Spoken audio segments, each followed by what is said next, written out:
So I think, to overcome the challenges of just like how much work there is to do is, hopefully sell your team internally that they need to invest in staff and make sure that your schedule is clear, that you have the ability to do that.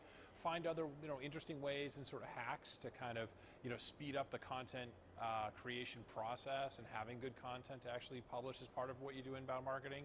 And then hopefully use, tools that sort of make your life as streamlined as possible and not, 20 or 30 different tools, but try to have a smaller set of tools, because I think that really helps you sort of, streamline your time and make the most out of the time that you have.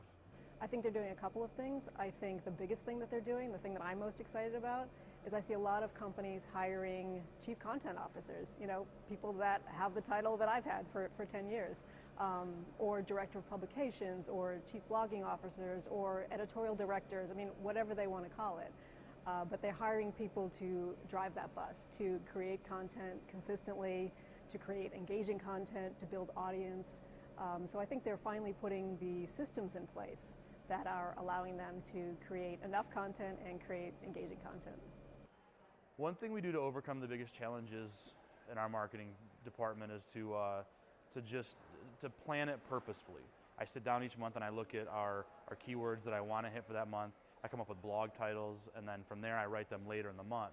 But I very purposely sit down with like 30 blog titles and say, okay, here's our focus, so we have to be on point. Yeah, the best way to sort of solve this challenge of not enough content is to approach it from multiple angles, right? Obviously you're going to create your own content, and you need to have a good process and mechanism for just managing and maintaining, that whole thing, right? But then that's not it. You can also reach out to external third-party writers.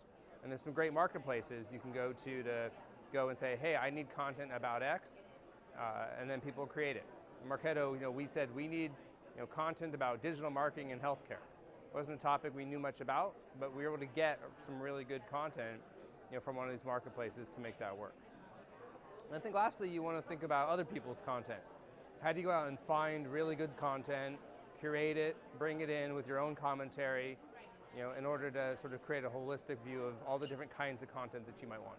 Yeah, we took a hard look at all of the materials that we were developing to see could we do it in a different way. So case studies, for example, are really important in our business, and we were telling them from our perspective. We weren't telling them from our customers' perspective.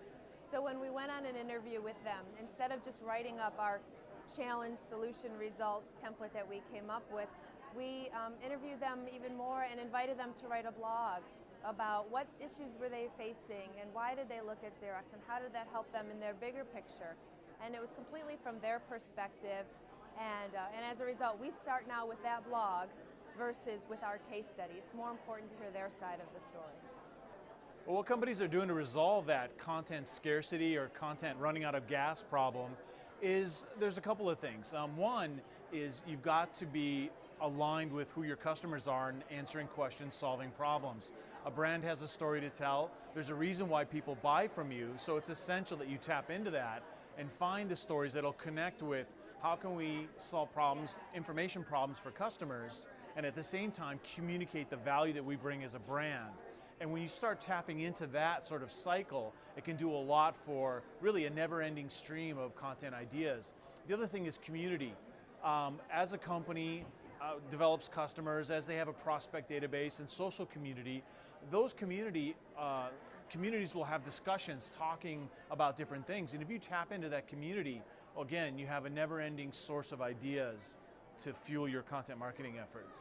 We've done a few things. There's the highest level, the organizational structure.